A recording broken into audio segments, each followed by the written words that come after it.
Tous les bons enseignements fondés sur les versets bibliques ne te procurent pas forcément la vie.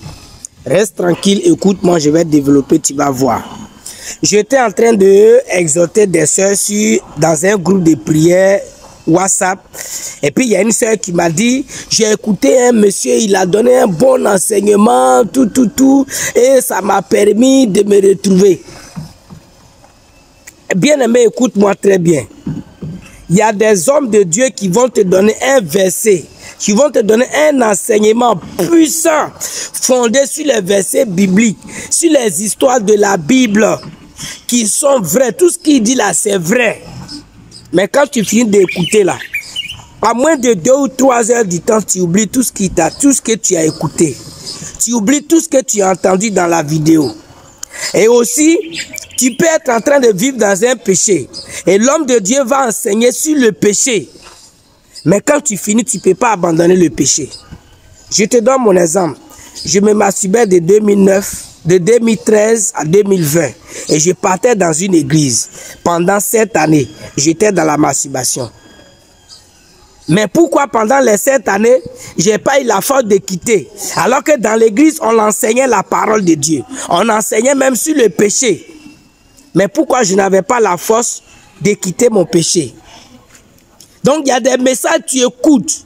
C'est des bons développements de la Bible, fondés sur les histoires de la Bible, sur les versets de la Bible. Et le message, même quand on prêche là, tu sais que c'est de toi on parle. Mais quand tu finis là, le péché sur lequel l'homme de Dieu a prêché là, tu es dedans, mais tu ne peux pas quitter. Pourquoi? Parce que dans le message, il y a la vie. La parole de Dieu dit quoi? Les paroles que je vous enseigne sont esprit et vie. Alors si on t'enseigne un message et qui est accompagné de la vie, ce message est censé t'emmener au changement, à une prise de conscience, une prise de décision pour quitter le péché dans lequel tu es. Alors si le message n'est pas accompagné de vie, quelle que soit la beauté du message, bien aimé, tu finis, tu es toujours dans l'impudicité, tu es dans la fornication, tu es dans la masturbation, tu es dans le vol, tu es dans l'impudicité sexuelle. Pourquoi? Parce que le message qu'on t'a enseigné là, il n'y a pas la vie dedans. Et je lui ai encore dit, depuis que tu es né, tu vas à l'église, ça fait combien d'années? Elle a dit ça fait des années, elle ne m'a pas dit le nombre d'années. Mais je lui ai dit ça fait combien de temps tu as commencé à te dépouiller? Elle me dit ça fait maintenant 2 ou 3 mois quand j'ai suivi vos vidéos. Et je lui ai dit voilà, c'est quand tu as suivi mes vidéos, pas que je suis trop fort. C'est quand tu as suivi les vidéos de l'église armée des prières, on n'est pas allé vers toi. Toi tu as pris ton téléphone, tu es allé sur les réseaux sociaux, tu as regardé nos enseignements et toi-même tu as décidé de te dépouiller. Sans même que personne n'ait pas te dit, il faut te dépouiller. Pourquoi tu as accepté de te dépouiller maintenant, alors que des années tu écoutais des enseignements et tu n'as pas fait de dépouillement? La différence c'est quoi? C'est que nos messages que tu as écoutés là, il y a la vie derrière, il y a la vie dedans.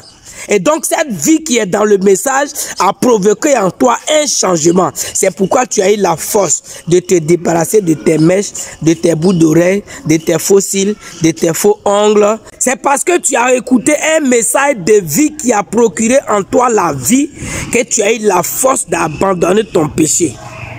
Sinon, si un message n'est pas accompagné de vie, tu vas écouter du matin au soir. Le soir, tu vas aller te masturber. Le soir, tu vas aller coucher en bas d'un homme pour qu'il sorte avec toi. Parce que le message ne te procure pas la vie, ça ne te donne pas la force de quitter ton péché. Alors, les messages que vous écoutez sur la toile, beaucoup ont des bons messages, mais il n'y a pas la vie dedans.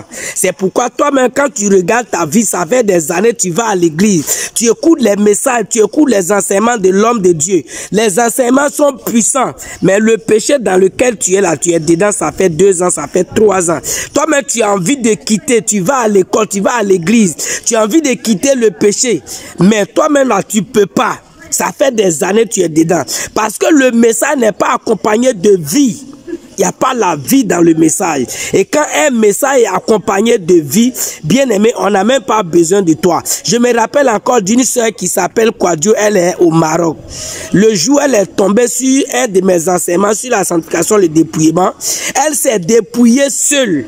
Et le soir, quand je l'ai appelée, elle m'a écrit sur WhatsApp, je l'ai appelée le soir pour lui donner un peu comment le dépouillement se passe. Et quand j'ai échangé avec elle, la fille pleurait au téléphone avec moi. Elle pleurait. Pourquoi? Parce qu'elle s'est dit, pourquoi depuis ce temps, elle était dans les mèches, les ornements, les bijoux, alors qu'il y a un danger dedans. Et le Seigneur ne lui a pas parlé depuis ce temps. Elle pleurait, alors que ces vidéos seulement elle a regardé. Personne n'était à côté pour lui parler. Parce que dans mon message, il y avait la vie. Et la vie a procuré en elle le besoin de se conformer à la parole de Dieu. C'est quel message tu écoutes tous les jours et puis tu n'es pas encore dépouillé. C'est quel message tu écoutes tous les jours et puis tu n'as pas encore accepté de quitter ton péché. Bien-aimé, choisis. La parole de Dieu nous dit quoi? Examinez les Écritures. Et si tu es plus des années, tu es dans une église, il n'y a pas de changement. Tu es dans la sexualité, le péché, le vol, la masturbation. Tu es dans les ornements, les bijoux, bien-aimés. Les messages que tu écoutes là n'ont pas encore procuré en toi la vie. C'est pourquoi tu demeures encore dans ton péché. Prends de bonnes résolutions. Que le Seigneur Jésus-Christ te bénisse.